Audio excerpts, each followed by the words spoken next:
We all want to win our fantasy football leagues, so I brought in an absolute draft expert to discuss some draft strategy. Welcome to the show, Hayden. Hayden, thanks so much for joining the channel, my guy. I'm so happy, excited to do this puppy with you. How you doing, my man? Doing great. Nice to meet you. I love all these content creators on the YouTube grind trying to figure all this stuff out, and came across your channel when you hit me up, and love what you've been posting. So excited, and hopefully take down this damn puppy. 100%. We're taking down this puppy. So if you guys want to, of course, support the channel, support Hayden as well. Use code Caleb100. You will get that special pick'em. You will get that deposit match, as well as you're going to get my draft guide for free. So another incentive to come draft with us. So let's hop into this draft. So we ended up with the 11th pick, and so we'll have to see what people do ahead of us. We're just going to take the best available. And like you kind of said earlier, we're going to get maybe a little bit freaky. So ladies and gentlemen, we have the absolute expert here with Hayden, who's going to give us exactly what we need to do to achieve some serious money. Typically,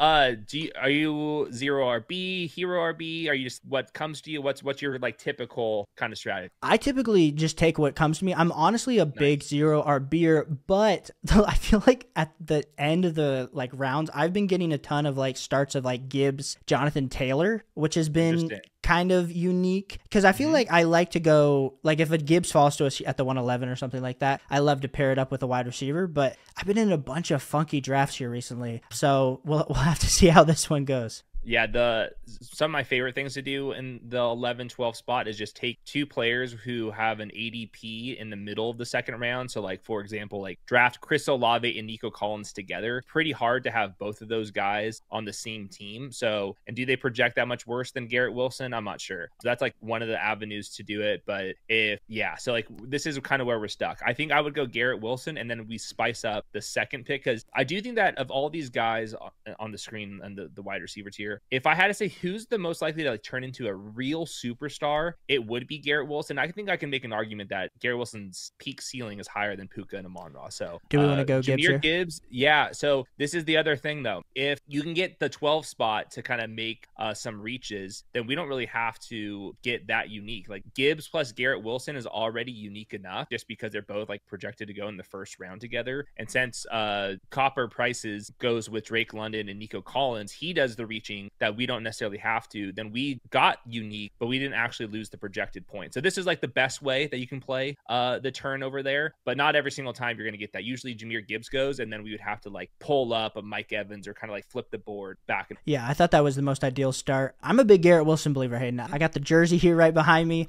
Big Ohio State guy. I mean, when you look at all the advanced metrics on Garrett Wilson, the only thing is he just hasn't had a quarterback. He's had Zach Wilson throwing him the ball. Last year was supposed to be Aaron Rodgers being his savior. That did not happen. So I'm excited for some big things for Garrett Wilson here in 2024. Yeah, when he came out, I thought he had some things to clean up on tape in terms of just he's kind of all over the place, kind of an overseller, not like to how bad Jerry Jeudy was, but if he kind of cleaned up his game, I thought his like explosiveness and like just body control in general reminds me of a slightly lesser version of Justin Jefferson. Justin Jefferson's like a little bit more, I'd say, physical and like a little bit more lengthier, but they move similarly. I think that's kind of like the upside path that we can kind of get there with Garrett Wilson. And then same thing with like Jahmyr Gibbs, like his upside, if David Montgomery misses times, he would be in play for like the top 3, top 4 overall. So I think that we picked the two upside plays, and they don't get paired together as often as like some of the other players. 100%. So if we're taking a look here kind of at the board, I know we're blocking it here on the video, but definitely liking the values that we're seeing flying off. I think we definitely got lucky there with Drizzy Drake. I mean, the 112 spot, even in just your regular redraft league this year, it's going to be a little bit rough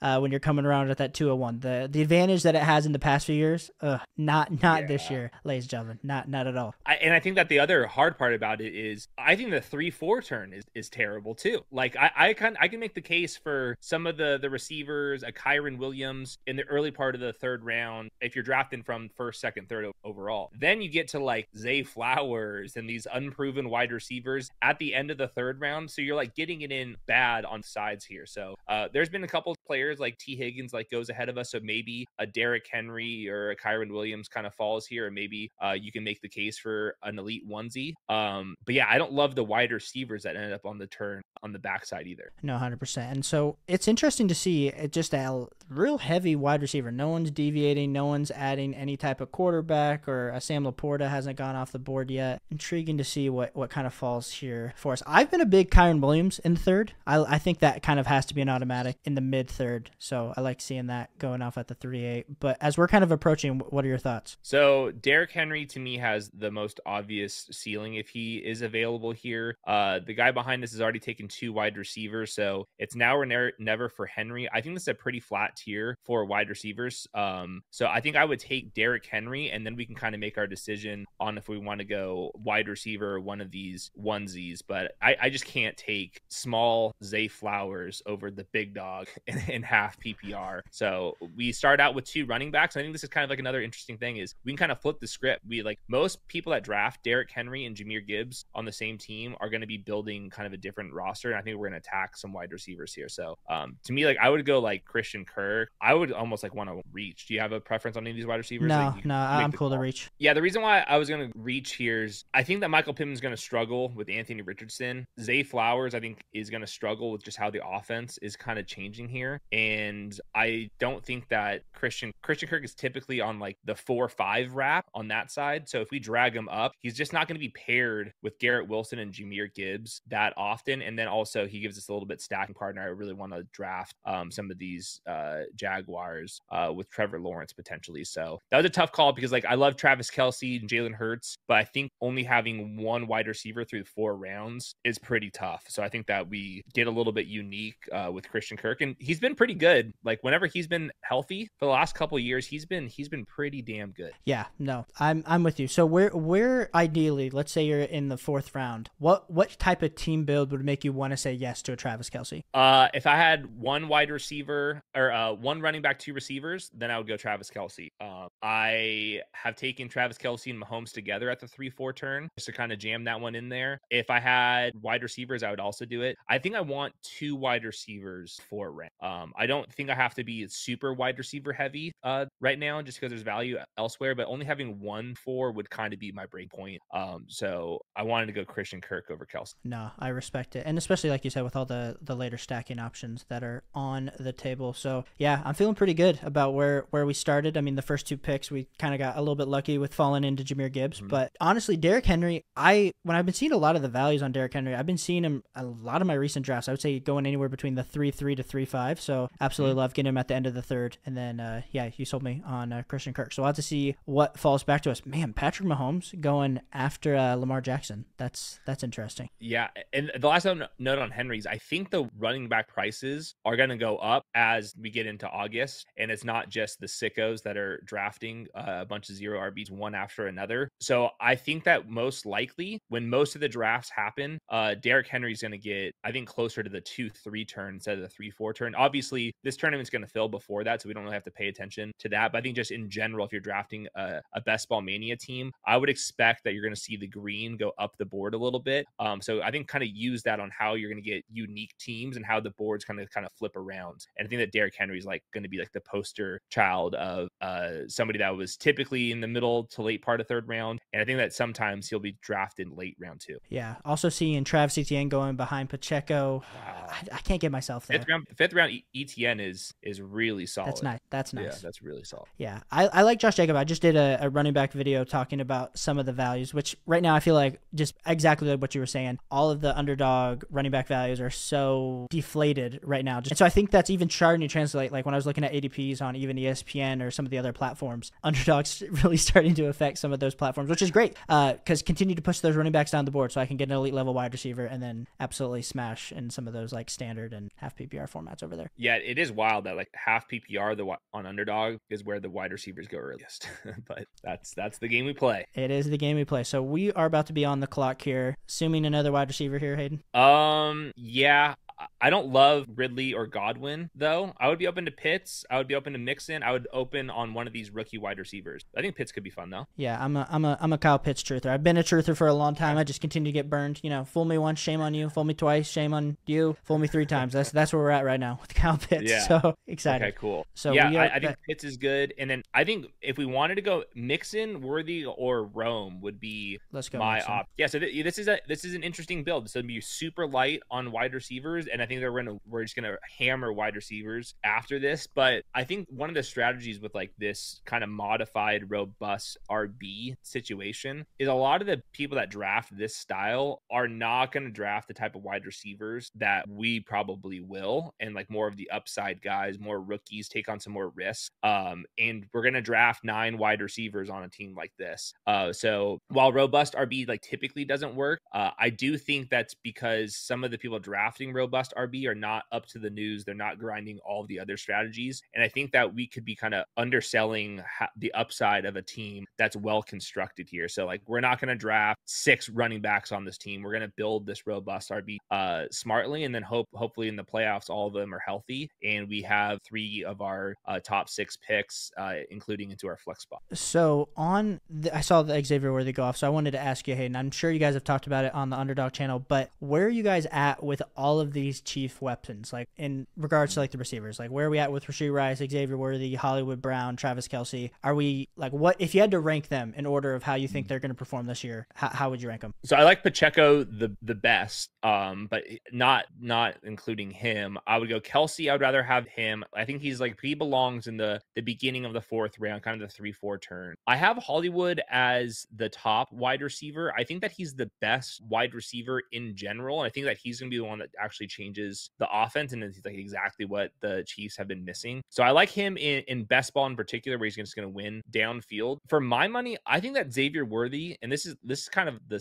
spicy take here. I think Xavier Worthy is straight up better than Rashee Rice. Rashee Rice was very good last year, but with 0 target competition, and the way that he was utilized, it was a bunch of kind of gimme look, a lot of mesh concepts, screens, all that type of stuff. And those are the type of plays that you run out of necessity when nobody else is getting open. What happens if Hollywood Brown's getting open and Xavier Worthy's getting open? I'm not sure if Rashee Rice is going to be handed all these gimme touches when there's like legit guys to throw the ball to. And I think that the rest of the wide receiver type of stuff, Rashee Rice has not proven to me that he can do that, even though his numbers were very good. And I think just going super simple brain here, Xavier Worthy is the fastest guy in NFL history, going to the best quarterback of all time with one of the best play callers of all time. And Xavier Worthy was a better prospect than Rashee Rice ever was. And I kind of want to stick to that. And I don't want to be touching Rashee Rice when I think he's going to get suspended for about 6 games.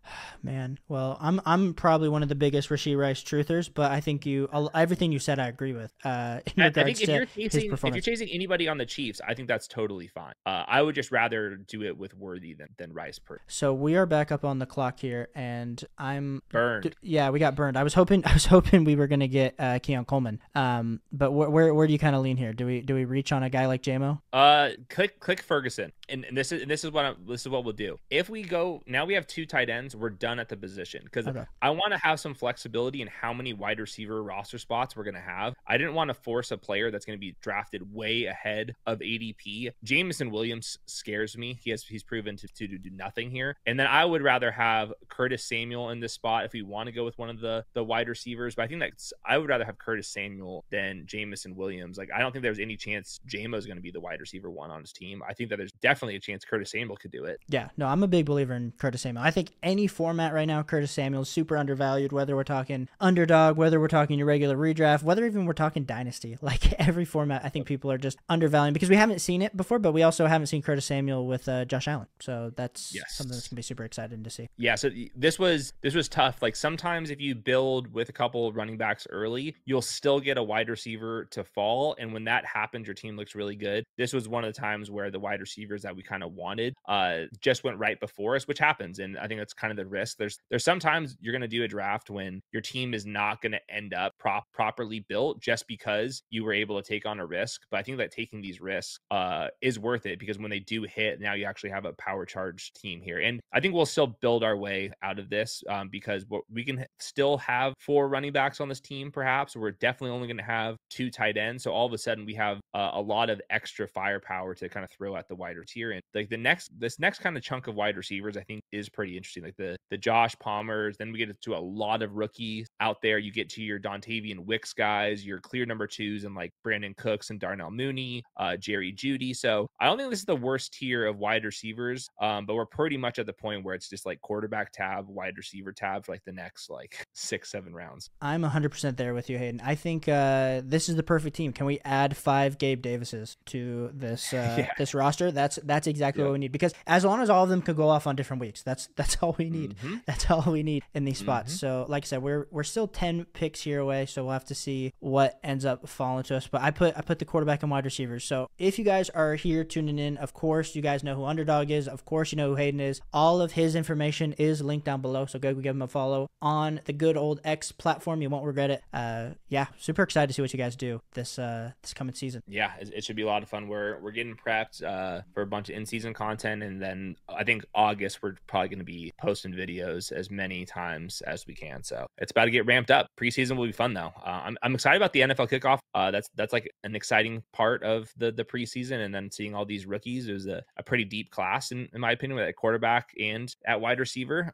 So yeah, I think August there should be a ton of news this time around. So the people want to know, Hayden, when do you sleep during football season? Because you're constantly not only watching the games, but you're also then having to wake up the next day and talk and create content around it. So I'm curious on if it's just like you have a caffeine addiction, or if there is an 8-hour window where you can figure it out. I think you pretty much nailed it. The coffee's going to work. Don't sleep that much. But here's the thing. If I had a regular 9-to-5 job not doing this, in my spare time, I would just be hammering fantasy football research anyway. So might as well just combine the two and work all the time and do something that you like. So I don't take it for granted. There's a lot of people that want to be in my position, so I got to work really hard to make sure I keep it. So yeah, I love producing all this stuff. It's super fun for me, and I find all of it super interesting, and it really is like, yeah, I mean, everyone wants to be MJ, but there's only one MJ, so that's what we'll say. Yeah, that's what we'll say with you, Hayden. Yeah, no, that's Flock and the footballers, not me. So here we are. So we're back on. Are we looking at like a Shaheed or a Shakir? Yeah, I would rather have Shaheed here, and then I think we need to consider Trevor Lawrence as a stack, Dontavian Wicks, Jeudy. There's still some upside at wide receiver, so I think we kind of need to decide if we want to go with an upside wide receiver here or a quarterback.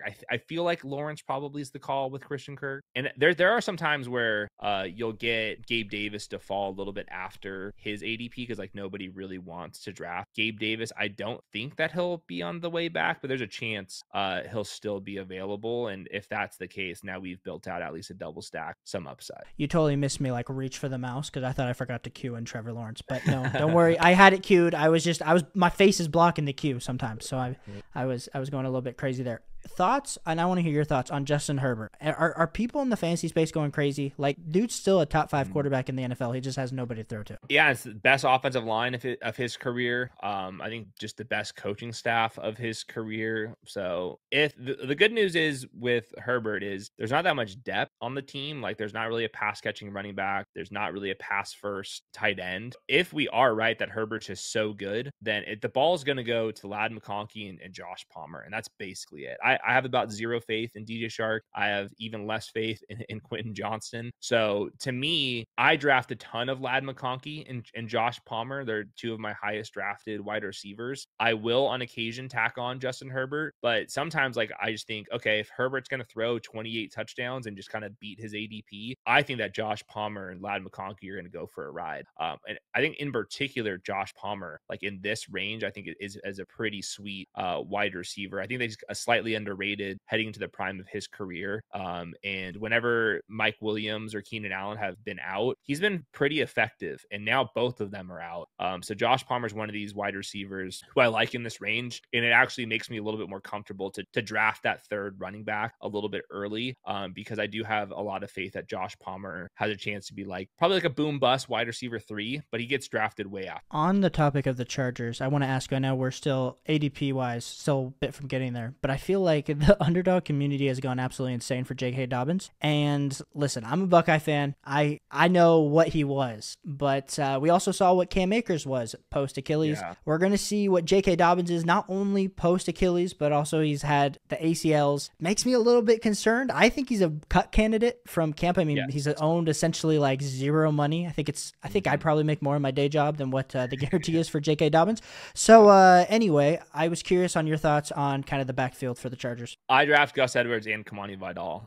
J.K. Dobbins, $50,000 guaranteed. That's basically pays for his living expenses to live in LA for the summer. Anything beyond that is he has to prove it. So I draft a lot of Kamani Vidal and fully that he can be kind of like a James Robinson of just a late round guy that kind of just pops off immediately just out of necessity. But yeah, I want all these Chargers. I mean, I'll throw on Will Dissly in round 18. I'll definitely like Josh Palmer and Ladd.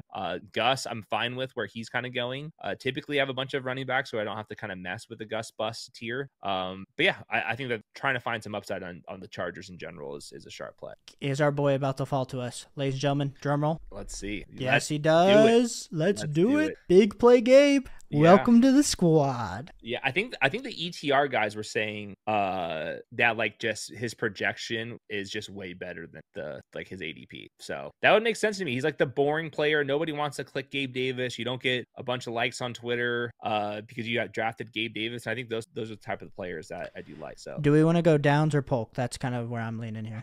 I would say Polk because we might need a Drake May in the last round to build out the quarterback spot. And I think that Polk has more upside than Downs. First of all, earlier draft pick, can play on the outside, does not have the dual threat quarterback like Josh Downs has. I like Downs as a player, but I think that he's kind of capped in the way that he plays.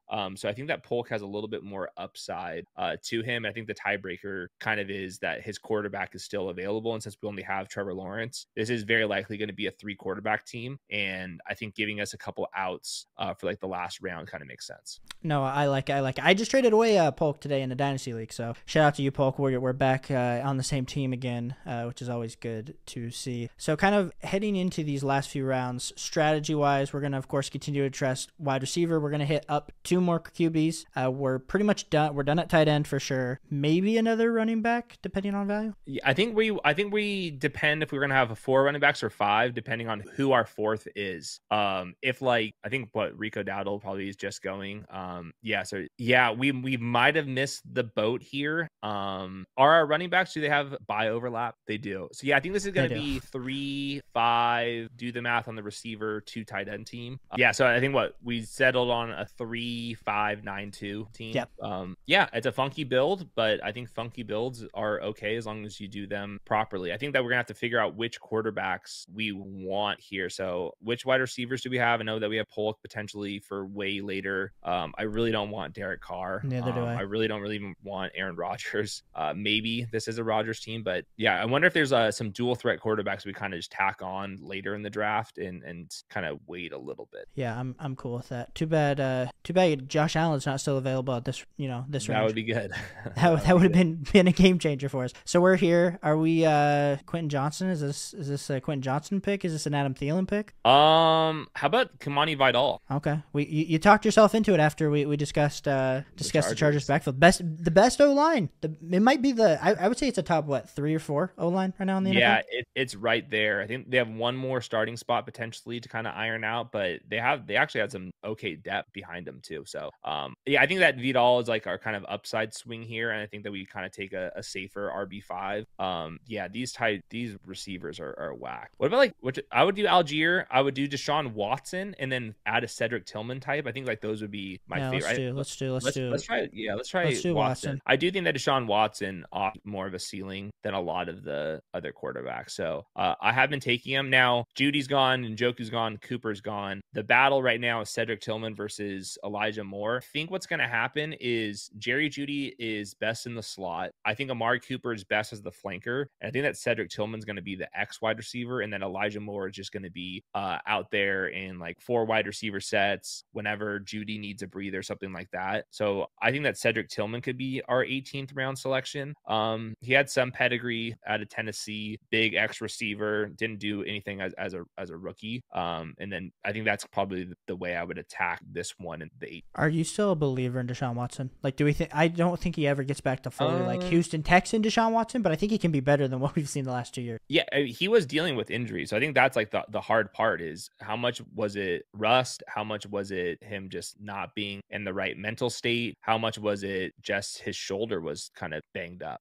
There's upside with that. I mean, even last year when he was terrible, he still had a couple games where he was like a top 5 fantasy quarterback, and he was really bad. And now the skill group looks better on paper. And in the back half of the season, the Browns were super pass heavy, number 1, number 2, down the stretch, and all of their offseason moves kind of back that up, that they're going to become really pass heavy. So with Deshaun, I think that you have a chance where he kind of returns to where he was previously, but there's also a chance where the offense is so functional around him that he's just going to be out there getting fantasy points just because Stefanski's a good coach. They have a good offensive line, they have a good skill group, and they're going to pass the ball. And I think that's probably going to be the case, because I think that the Nick Chubb era is pretty much over, and that they're going to want to pass the ball a ton. So Deshaun is like one of my favorite draft picks later on, especially on a build like this where we really do need to hit on a kind of some spike weeks from our quarterback 2 and quarterback 3, because Trevor Lawrence is more of like a fringe QB1, QB2 without that much of a 1 week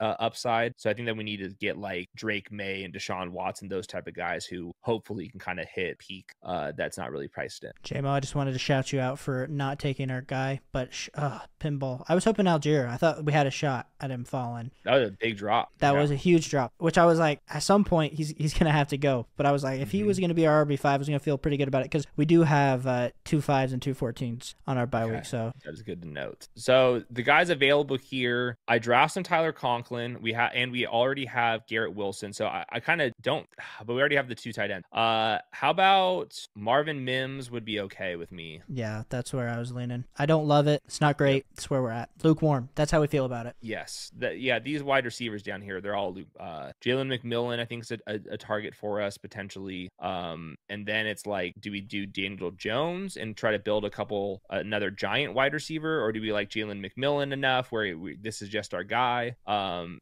then we're going to like look at Drake May potentially as our last quarterback. I'm cool with the Drake May. I think I like the overall upside there with Drake May. Yep. So I'm cool to hammer that. And so we have 2 more picks here. Quarterback, running back, and receiver are all on the table to me. I think if I was prioritizing them, I think I would want 3rd quarterback. I'm almost tempted to make this a 4 running back team and just keep it and do another wide receiver that will correlate with whoever our quarterback is. That's kind of what I'm thinking, unless there's some lights out running back that we definitely want. That was my thought too, because I think for sure Drake May's got to be he already went. We're over here saying Drake May's he went at the 177, which feels so early. That guy went Drake. Yeah. He went Daniel Jones. Did he not draft? No, he got Brock Purdy. Okay, interesting. That makes sense. But a little early with no correlation either. That's crazy. So I guess he got Pop Douglas. That was a Pop Douglas, which I love me some Pop Douglas. So I understand that fanboy fandom. But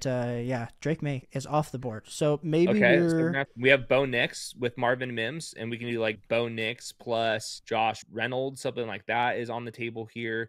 We have Cedric Tillman. If we just want to do Bo Nix and Marvin Mims, that's enough for us. Then we have Cedric Tillman as our bring back or our stacking partner, Deshaun. I think that would make some sense here. But I think that's probably the best way to land the plane here. And then we really just need the running backs that we drafted early to stay healthy. Like any of them get hurt, our team's completely busto. But I think that's kind of how you want to play this thing in general. Like whatever position you're drafting the first 5 rounds, you got to pretend that those guys are studs, because if they are hurt, your team's likely garbage, and you don't want to keep hedging on your earliest draft picks. So you don't really see that many 4 running back teams, but if you think about it, we have, let's see, the number 4 running back in consensus rankings. We have another one that's in the top 10, top 12 in consensus rankings, and then another like consensus RB2. So really, like theory, that should be enough running back firepower, and then hopefully Kamani Vidal turns into like somebody that you definitely want on your team. Yeah, that's what I was going to say. If Kamani is Kyron Williams and then Jalen McMillan is Puka, we are absolutely feeling fire. But,